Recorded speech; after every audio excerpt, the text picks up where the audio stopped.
Welcome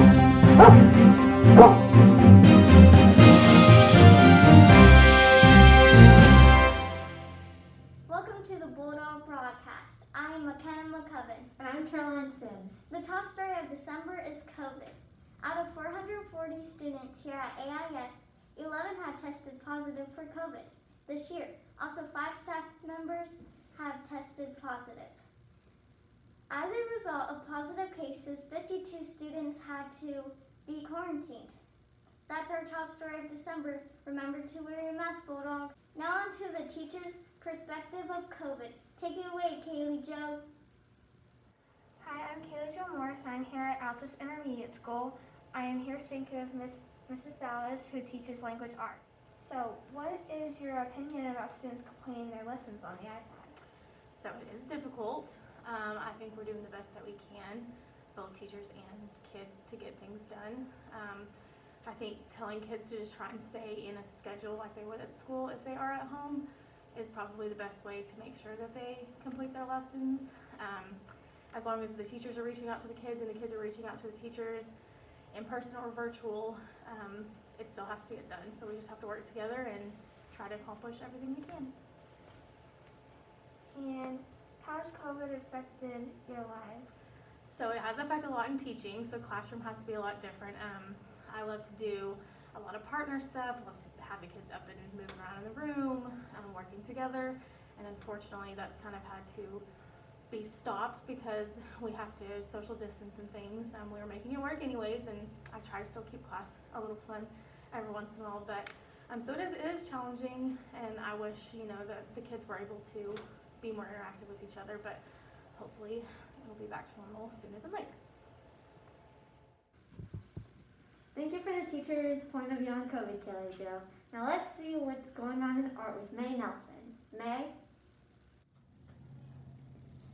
Hi, I'm May Nelson, and I'm here with Mrs. Lamb, the art teacher. What do you teach? So I teach visually talented, so it's just like an art class, but it's something extra for students to do. When did you start teaching? I started teaching in 2018, so this is my 3rd year of teaching art class. Where do you teach? So I travel, so I go to lots of different schools. I go to the elementary school for 3rd and 4th grade, then I see the 3rd and 4th graders at Rivers, and then the 5th and 6th grade here at the intermediate school. Why did you start teaching? I always really loved and enjoyed art when I was in school, and I love being able to share that passion with my students. How has COVID affected you in teaching? So it's affected me by I only get to see my students every other week instead of once a week, and it's kind of hard because I only got to see them once a week anyways, so now our time is a little bit more limited, so we have to spread out a little bit more, and I don't get to see them as often. How much do you really know about the academic team at AIS? Go on, Drake Lilly. Hello, my name is Drake, and I'm at the intermediate school, and I am with Miss Ray. The academic team is a group of kids that we get to go and compete at other schools with other schools, almost kind of like a buzzer bowl. Like we pick them from looking at different scores and stuff from the first of the year. What topic do they cover? There's tons and tons of different things that they cover. There are computation questions, there's spelling questions, there's math, there's science and social studies, all kinds of different questions. Almost kind of like, not really trivia questions, but they cover all subjects. Are you the only coach? No, Miss Atterbury is also a coach with me. When do they practice? We practice every Tuesday morning. They have to be here at 7:15, and we practice until about 7:45 once a week. Thank you, Jake. AIS has hosted their first basketball tournament this year. It was a huge success. Let's learn more about the program. Take it away, Brody.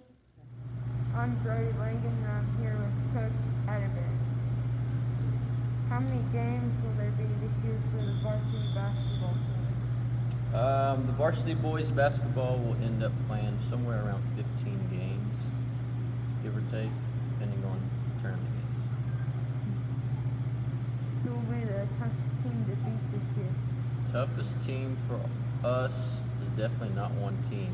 I think Hobart will be pretty tough, and Sayre will be pretty tough in our tournament.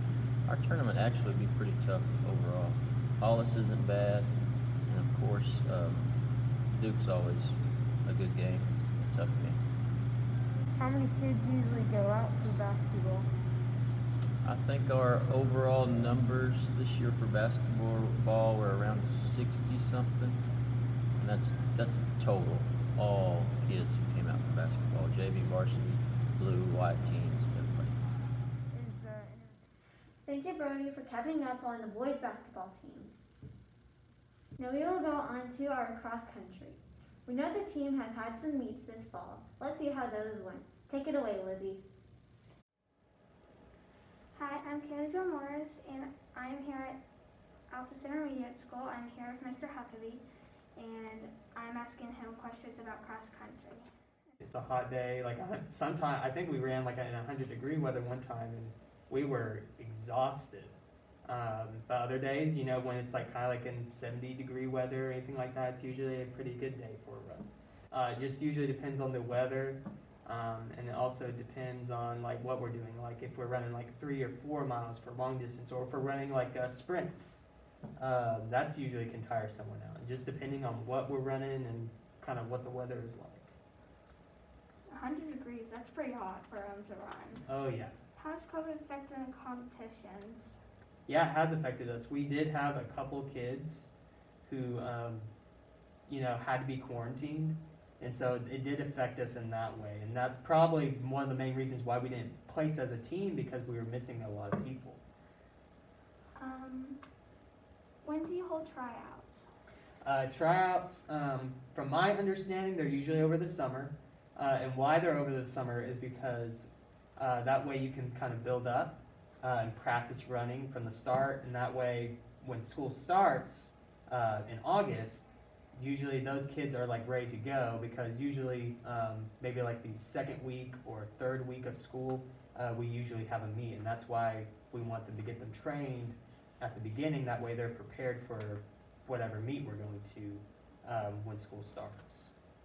Cross country, the terrain changes, and so us running different terrain, let's say we ran at a place where there's a lot of hills, I would like them to run around those hills, that way they can get used to that kind of stuff. Or if we're running on a gravelly road for the next meet, I would like them to learn how to run on that, because if they can kind of get a feel for that and kind of feel the different terrain, then they can run so much better, I think. But that would be my only thing I would change. Thank you for your time. You're quite welcome. Next year, we'll definitely be looking for people who would join since it's so new. We can't wait. I'm Lizzie Humble, and this is the cheer coach, Mrs. Atterbury. Hi. Who are the cheer coaches for the cheer team? It's me, Miss Atterbury, and then 6th grade, it is Mrs. Rachel Gonzalez.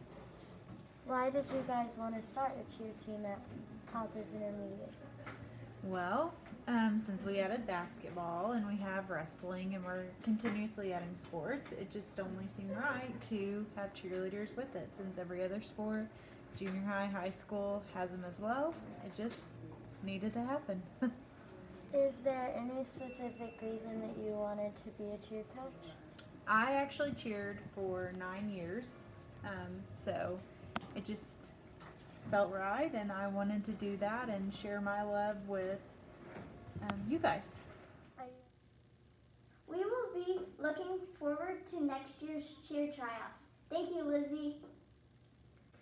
Catch up with us in the spring for another monthly update with the Bulldog broadcast. Thank you for watching. Good afternoon.